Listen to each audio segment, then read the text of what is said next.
5e rendez-vous avec la petite fabrique et Nicolas Duverger n'est toujours pas là. Pardon, il est là. Bonjour Nicolas, directeur du CAUE de la Sarthe, avec qui nous organisons cette formidable émission qui nous fera découvrir aujourd'hui Guy Motel, donc qui nous parlera du Jardin des Plantes, la rénovation du Jardin des Plantes. Ah oui, un gros chantier intéressant, gros chantier, oui. Particulièrement. Une belle petite balade architecturale. Alors il sera question du gîte d'Étrope, ce gîte noyé dans la verdure en forêt de Bercé, et donc il est l'œuvre de Duncan Lewis et d'Edouard François, deux architectes bien connus. Et puis une architecte paysagiste, j'allais dire de renommée internationale, on peut dire ça comme ça. Et qui est sartoise, qui habite à Tresson, Dominique Kay en l'occurrence. Bon, on fonce alors. On y va. Avec nos fiches, c'est parti.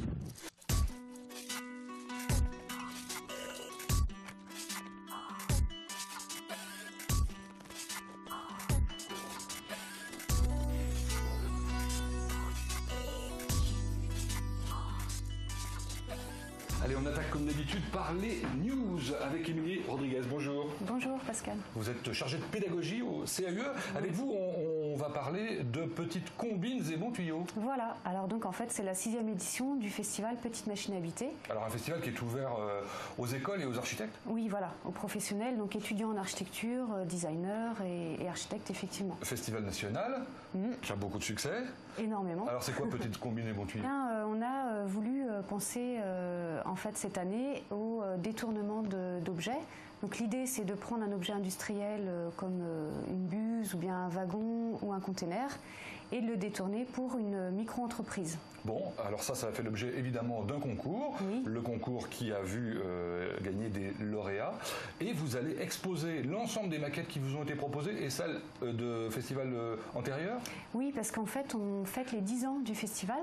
Donc 10 années effectivement de concours. Et de création.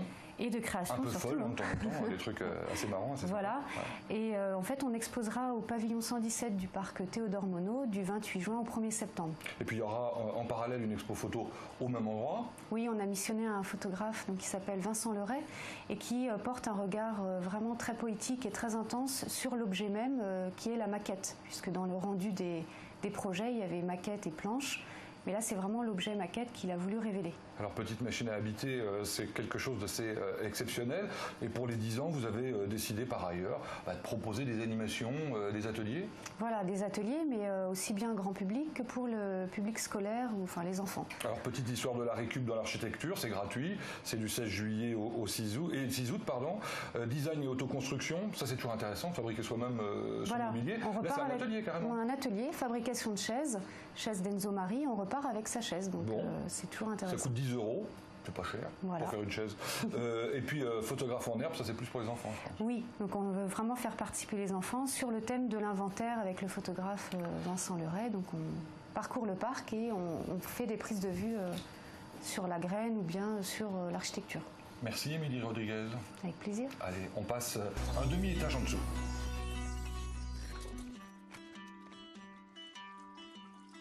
Nous allons attaquer maintenant le cœur de l'émission avec nos invités. Bonjour. Bonjour. Dominique Kay, architecte paysagiste, et Guy Motel, président honoraire de la Société d'horticulture du Mans. De la Sarthe. Ah, de la Sarthe, oui, il me semblait. Avec vous, Dominique, on va découvrir tout à l'heure votre parcours un peu plus tard dans l'émission. Et avec vous, Monsieur Motel, on va parler d'un jardin du 19e siècle, bien sûr, pour le 21e siècle. Il s'agit du Jardin des Plantes du Mans. Eh oui, 150 ans d'âge. En fait, plus vieux, le même âge que la Société d'horticulture. La société a même été créée un petit peu avant. Oui, à 5 ans près, c'est le même âge que la Société d'horticulture. Alors j'ai vu que le jardin avait demandé un certain nombre d'années à être constitué, puisque on a commencé les travaux en 1867. Hein. Oui, mais les terrains avaient été achetés en 1861. D'accord. Et on était en plein milieu agricole, donc il y avait des baux ruraux qu'il fallait faire s'éteindre pour pouvoir jouir des achats. Cette partie du Mans était agricole? Ah oui, le Mans s'arrêtait pratiquement au carrefour de la rue de Flore et de la rue Prémartine. Bon. Il y avait quelques maisons éparses, mais c'était la campagne. Alors, on est parti sur la construction de ce magnifique jardin, on peut le dire, et ça a demandé donc 15 ans, puisque c'est en 1883, ça a été inauguré, en tout cas ouvert au public. Ouvert au public parce qu'il a été terminé en 1870, mais c'était seulement les sociétaires de la société qui pouvaient en jouir. Et c'est en 1883 qu'un maire a eu la bonne idée de demander à la société de l'ouvrir au Manceau, mais seulement les jeudis, dimanches et jours fériés. C'était un peu limité. Aujourd'hui, je pense qu'on n'apprécierait pas beaucoup ce genre de choses. Ça serait difficile. Bon, en tout cas, à l'époque, il y avait un jardin anglais, un jardin français et un jardin potager. Et oui, et ça c'est peut-être la chose que nous regrettons nous le plus maintenant. Le jardin français a été le premier construit. Ensuite, le jardin anglais a commencé vers 1867 à être mis en place. Et puis, parallèlement, il y avait ce potager qui était placé à l'emplacement de la résidence du parc. C'était vraiment un lieu pour les jardiniers extraordinaires, puisqu'il y avait à peu près 200 à 300 variétés de poiriers et de pommiers. Il y avait un verger alors. Il y avait un verger surtout. Hein. Il y avait autant de fraisiers. Je ne suis pas sûr que toutes les variétés étaient bonnes d'ailleurs. Mais si vous voulez, maintenant c'est un patrimoine génétique qui a disparu et qu'on regrette énormément. On va y revenir puisque c'est l'objet notamment de la rénovation et de la restauration. Dominique Kerr, je crois que vous connaissez, en quelque sorte, vous ne l'avez pas connu évidemment à l'époque, le créateur de ce parc. Alors s'il s'agit d'Alphand, oui. Bon alors. D'abord parce qu'il est tellement connu pour ses jardins de l'époque, et puis moi venant de Paris à l'origine, toute mon enfance on allait se promener dans les parcs qu'il a pu créer, dont les Buttes Chaumont. Les Buttes Chaumont, ouais. Donc oui, c'est toute une culture de cette époque, les jardins. Alors il avait une petite originalité, c'est le souterrain qui relie deux parties en fait. Hein. Une forme de rocaille. Alors ça c'est plus tardif. Hein. Le souterrain a été créé quand la rue de Sinaud a été modifiée. La rue de Sinaud c'était un chemin qui réunissait la rue Prémartine et la rue de Flore, alors que maintenant, elle n'a plus aucun contact avec la rue Prémartine, donc des modifications de voirie. Et fallait bien penser qu'une charrette pour alimenter en fleurs et matériel les deux jardins. Donc on a créé ce souterrain vers 1880 et quelques, si ma mémoire est bonne. Bon, alors ce qui est marquant dans ce jardin, c'est notamment un certain nombre d'arbres remarquables. Oui. Alors c'est là-dessus que la société a toujours marqué un peu son identité, c'est que on veut que ça soit un jardin horticole, comme disaient les Manceaux autrefois pour le jardin français, mais pour le jardin à l'anglaise, on souhaite que ça soit vraiment un jardin de collection d'arbres et d'arbustes, de façon à montrer aux Manceaux qu'il n'y a pas que les chênes de Bercé qui existent, mais qu'il y a bien d'autres chênes, et c'est un petit peu notre but à l'heure actuelle. Est-ce que Alphand est parti d'une page blanche, ou est-ce qu'il y avait déjà des végétaux, des arbres, et qu'il a voulu valoriser au travers du plan? Ça a été plus compliqué, je crois, qu'on le raconte. On fait des raccourcis. En réalité, l'histoire est que le président de l'époque pour la société était un ami d'Alphand, et qu'ils avaient deux résidences campagnardes très proches. D'accord. Il avait une résidence dans la Sarthe, ce monsieur Alphand. Et donc, la société a fait une ébauche de tracé en s'inspirant beaucoup des jardins parisiens, en particulier de Montsouris. Hein. J'ai été il n'y a pas très longtemps à Montsouris et je retrouve des tracés quasiment identiques, en particulier pour les arrondis, les entrelacs, tout ça, c'est très ressemblant. Puis c'est le style Alphand. Hein. Et finalement, Alphand, ce n'est pas lui qui a tracé, mais ce sont ses services qui ont contrôlé en quelque sorte le projet de la société. Bon, enfin, ça nous rend quand même très fiers. Et il le fait gratuitement, il faut le dire aussi. Ben bien sûr. Ça, c'est un savoir-faire Monceau, ça, ou Sartois, de faire les choses gratuitement éventuellement. Ce qui est quand même intéressant dans le dessin, c'est qu'à partir d'un espace relativement réduit, maintenant qu'on est coincé dans la ville, on arrive à développer des promenades et des parcours extrêmement variés avec des jeux de topographie. Mais c'était un des principes même, c'était d'arriver à faire imaginer que l'espace était beaucoup plus grand qu'il ne l'était. Et qu'on était ailleurs. Et donc tout est mis en scène pour ça. Donc les courbes ne sont pas là au hasard, et la position même des arbres permettait aussi de recadrer des vues comme ça, ou à la fois une surprise, ou à la fois à travers un filtre d'arbres. Donc tout était rien n'était au hasard. Ça, alors justement, dans la restauration, vous avez souhaité remettre des courbes, parce que certaines avaient disparu avec les années. Un jardin, ça s'use. Et l'usure se manifeste par un redressement des courbes. Parce qu'on piétine toujours un peu, on évite, on va au plus court. Il y a ce qu'on appelle les lignes du désir, ou les padanes. Bien sûr, bien sûr. Et donc... la poésie de Nicolas Duverger. Oui, mais il a entièrement raison, parce que... Et puis l'homme est paresseux, faire de longues distances, il n'aime pas. Donc les courbes avaient quasiment disparu sur certaines parties. Des modifications aussi d'usage, comme par exemple la création de l'espace enfant, ont fait que... 1988. Oui, ça avait... fait pâlir le jardin. Donc l'objectif avec le service des espaces verts, ça a été d'abord de partir du plan initial qu'on a pu retrouver et de recréer toutes ces cours pour redonner l'esprit au jardin. Alors ça nous crée quelques soucis. Ah bon? Et oui, parce que dans le jardin à l'anglaise, il y a 3 perspectives.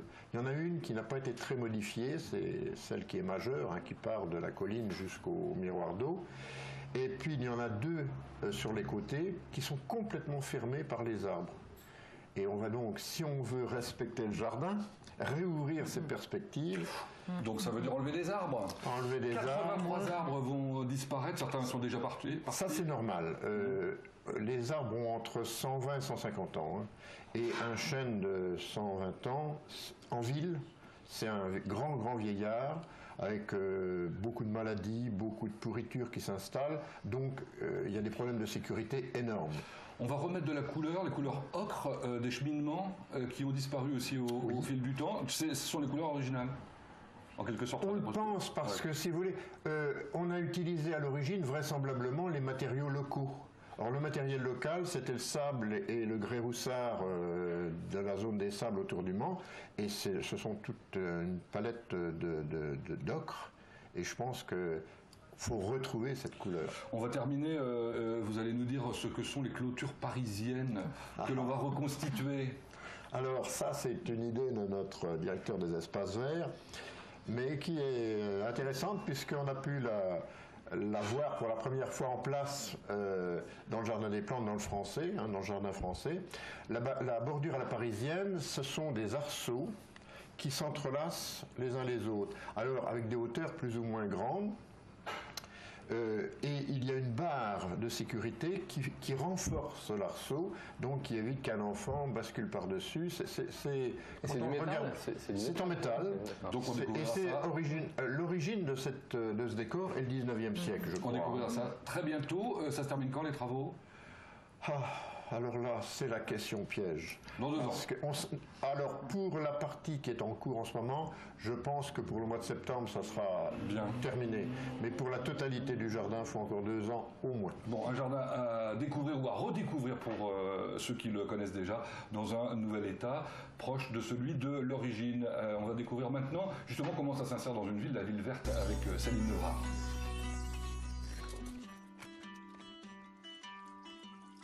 On se retrouve au bar pour vous présenter Céline Nevrard, bonjour. Bonjour. Alors vous êtes paysagiste urbaniste, précisons-le.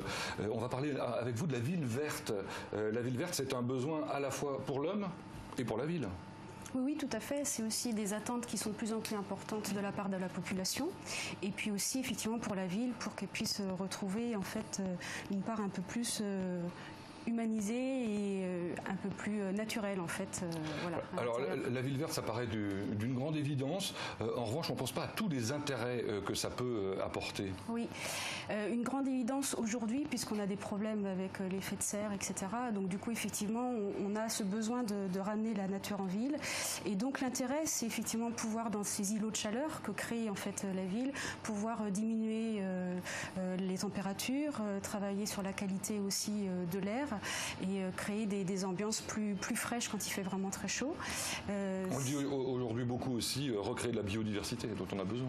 Oui, biodiversité qui peut se faire par la mise en place d'essences végétales diverses et variées qu'on peut retrouver dans n'importe quel espace en fait. Le moindre petit espace en fait peut servir pour pouvoir planter, ramener des vivaces. Alors comment améliorer en quelque sorte cette ville verte ?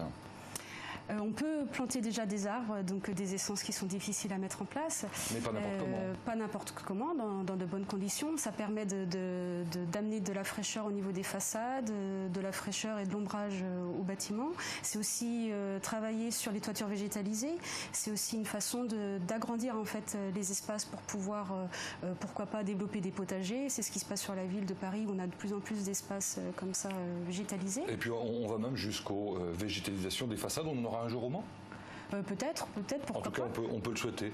La ville verte pour demain, on l'attend avec impatience parce qu'elle n'est pas encore tout à fait là. Merci Céline Nevrard. Merci à vous.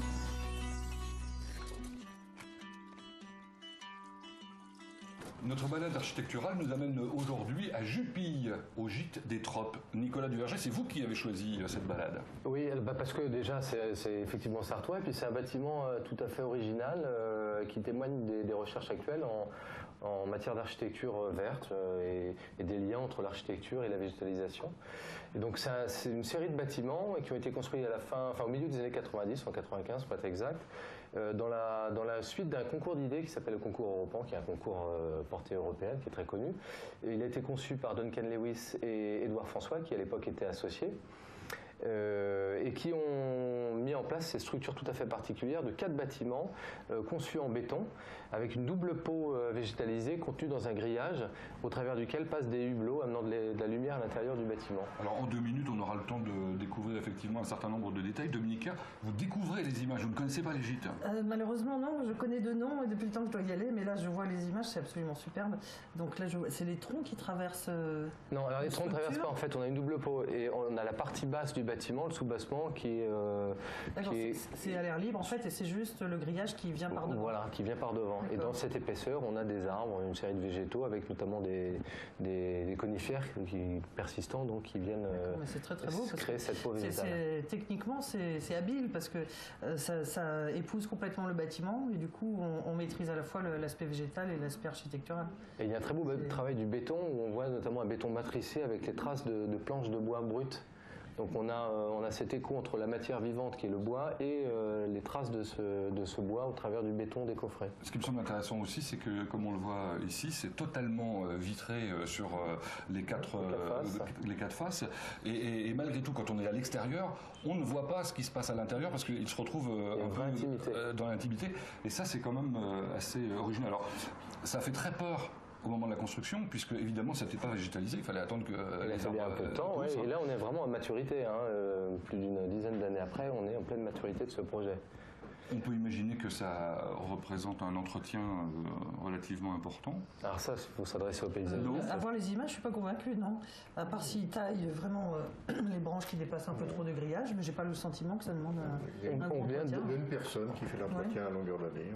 On vient de voir à l'image des astuces intérieures de décoration. On a notamment les lampes qui sont conçues à partir de bocaux de cornichons récupérés. On a aussi la poignée de porte des WC qui sont des anciennes poignées de DS.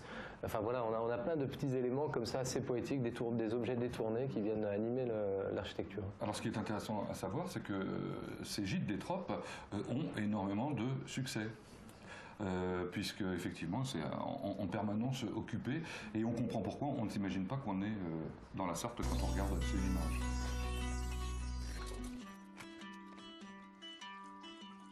Nous allons enfin découvrir qui est Dominique Kerr.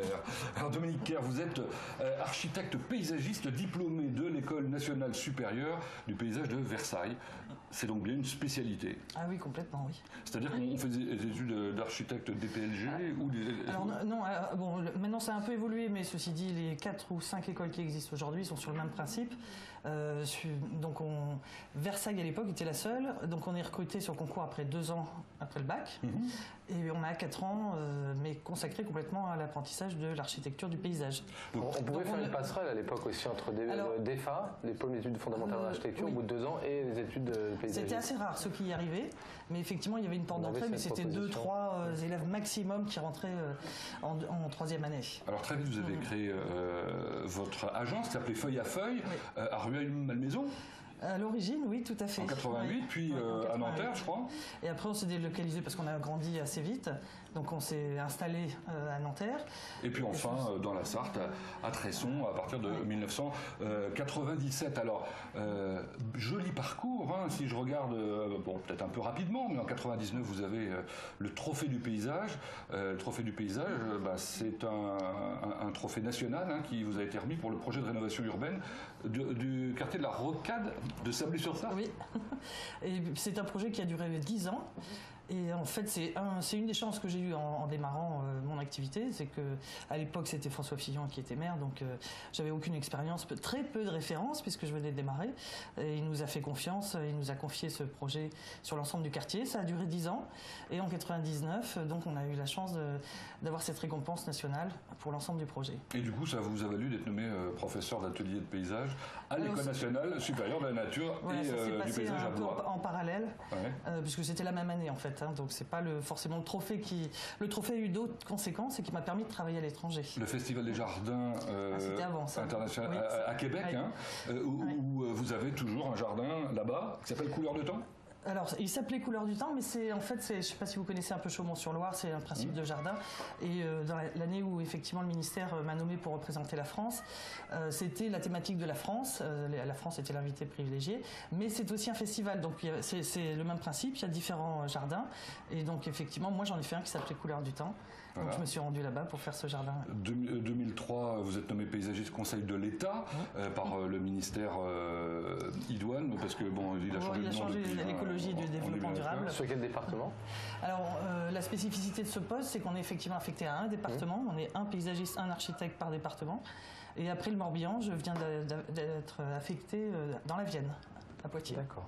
Mais on a tout le département. Ah oui, donc vous vous promenez. Alors, mais vous promenez encore plus loin que ça, puisque j'ai vu que vous aviez été sélectionné pour représenter.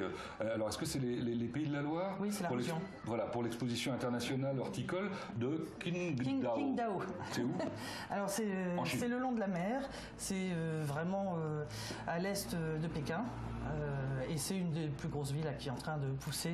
Il y a eu les Jeux Olympiques à Qingdao de navigation et de bateau à voile. Donc, c'est une énorme ville. Et donc en 2014 ouvre l'exposition internationale d'horticulture. Et j'ai la chance d'avoir gagné le concours organisé par la région. Donc on représente les Pays de la Loire donc avec c'est la conception d'un jardin, oui, c'est ça?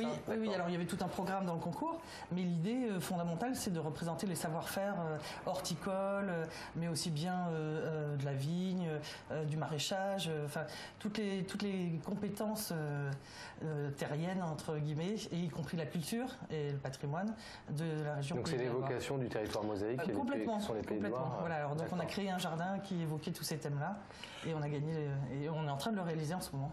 Et alors chez vous, à l'agence, vous avez créé un jardin expérimental. Oui. C'est pour expérimenter justement ce que vous avez envie de proposer aux autres, c'est ça? Alors déjà, c'est une des raisons pour lesquelles je suis venu aussi à Tresson, à la campagne, que j'ai quitté Paris. C'est près de Saint-Calais, Tresson. Oui, c'est le département, Saint-Calais. Et donc évidemment, c'est aussi une envie de faire et de pratiquer. Donc j'ai eu la chance de trouver un site où il y a 1 hectare de terrain. Donc on fait un jardin. Alors évidemment, 1 hectare, c'est pas beaucoup par rapport aux 5 hectares. Ah bah non. Oui, mais c'est déjà du boulot. Mais c'est du boulot parce que franchement, les week-ends ne suffisent pas quand on veut vraiment aboutir quelque chose. Mais là, on a une partie du jardin sur lequel on fait un jardin expérimental avec l'équipe, donc de Feuille à Feuille. Et où on expérimente en l'occurrence depuis 6 ans des prairies fleuries, mais des prairies pérennes.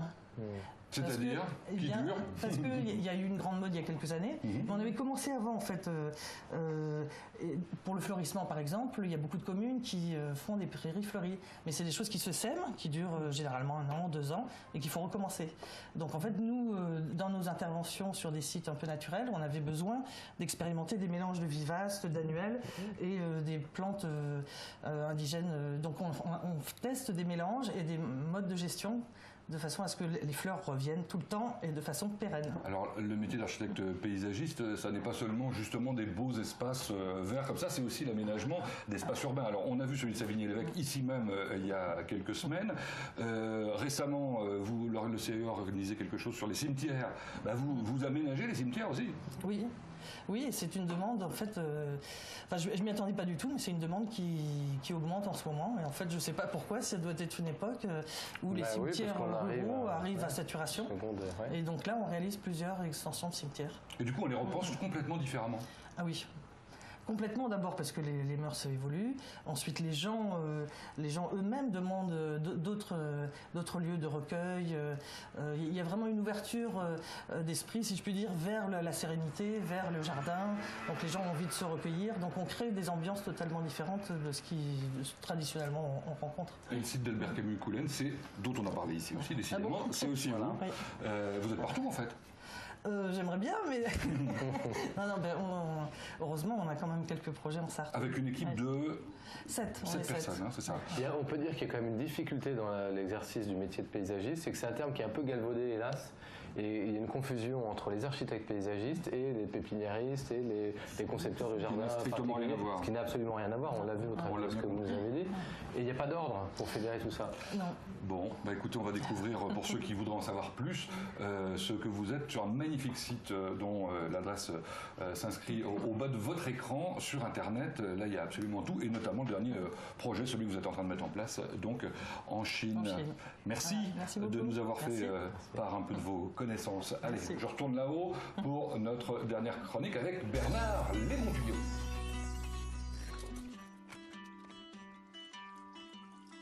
Alors on a parlé jardin, qu'est-ce qu'il y a de plus beau qu'une petite cabane au fond du jardin? C'est ce dont on va nous parler. Bernard Lémontuyot, bonjour. Bernard, bonjour. Alors une petite cabane de jardin, ça se fait avec quel matériau? Du bois. Obligatoirement. Oui, pas de tôle, hein, s'il vous plaît. Oui, non, hein. Et quel type de bois? Eh bien, des bois dits imputrescibles. Ouais. Donc, on a prendre des bois quand même régionaux. Bon, on a quand même le Douglas, on a le chêne, on a la... Et pour faire bonnes affaires, vous avez un plan? Eh bien, vaut mieux aller voir, que ça existe encore, avant qu'ils disparaissent tous. C'est des sœurs de bois, ça existe encore, des scieries, en Sarthe, il y en a. Bonne idée. Bon, renseignez-vous, hein. Voilà. Pas de problème. Combien de temps on met à monter une petite cabane? Alors, tout dépend du temps qu'on met dans la journée, mais en 2-3 jours, on peut monter sa petite cabane de jardin tranquillement. Il faut qu'elle fasse quelle dimension? 3 sur 3, 3 sur 4, suivant la grandeur du jardin également. Et en hauteur? 2 mètres 20. Bon. Ça va, l'instant on passe en dessous. Donc ça veut dire qu'on va survivre avec ça? Combien? Non, ça peut être de l'ordre de 400 € à 800 €, disons. Bon, c'est assez raisonnable. On peut même faire des économies, je crois, si avec son voisin mitoyen, on fait... On peut faire des cabanes mitoyennes, si on est en ville ou dans les quartiers où ça peut se prédisposer. Oui, dans tous les cas de figure, il faut préciser qu'il y a des déclarations à faire en mairie. Oui, voilà, il y a une déclaration préalable à faire. Pour les bâtiments qui font moins de 20 mètres carrés, je crois. J'ai vu dans les petites machines à habiter chez vous, enfin au CAUE pour être plus précis, qu'on pouvait mettre des systèmes pour récupérer l'eau. Oui, il y a la récupération d'eau, mais il n'y a pas que ça. Également dans une construction de petites cabanes à habiter, de jardin, c'est également penser aux insectes, faire des nids pour les guêpes, pour tous les insectes et autres qui vont donner de la floraison, qui vont intervenir à la floraison. Donc ça, c'est intéressant, chose qu'on n'a pas avec une cabane en tôle au raisin qui existe. Bon. Donc penser à ce genre de truc, c'est quand même important. Merci Bernard. Et puis si vous ne savez plus très bien tout ce qu'il faut faire, vous adressez au CAUE, on aura de bons conseils à vous apporter. Et le bon tuyau, c'est prenez absolument du bois de région. Il faut savoir que nos forêts ne sont exploitées qu'à 45-50% de leur potentiel. Ce sera le mot de la presque fin.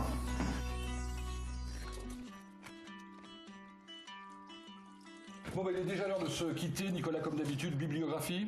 Voilà, elle va commencer par ce livre, Toits et murs végétaux, donc un livre technique qui parlera de la végétalisation des façades et des toitures, donc plutôt une approche technique quand même de ces sujets. Dont on a parlé avec Céline Levrat tout à l'heure. L'arbre en milieu urbain, pour compléter ce qu'on vient de dire sur notamment le jardin des plantes. Un livre qui est publié par les éditions de Lullier. Lullier, c'est une école d'ingénieurs paysagistes suisses, et là aussi plutôt une approche technique, mais qui parlera au plus grand nombre. 2 contributions locales, un livre de Damien Castel sur l'architecte bien connu Pierre-Félix Delarue, qui était l'auteur notamment du Théâtre des Jacobins, déposé, le feu Théâtre des Jacobins, d'accord. Être remplacé. Et puis pour terminer, Maison Paysanne de France, la revue bien connue, fait un spécial Sarthe, et donc vous trouverez un certain nombre d'exemples locaux. Voilà qui intéressera beaucoup de personnes. Notamment un exemple sur le torchis, la pose du torchis. Très bien, merci Nicolas Duverger, merci Dominique Kerr, merci Guy Motel d'être venu participer à cette émission au bonsoir ou au bonjour comme vous voulez, ça dépend des heures du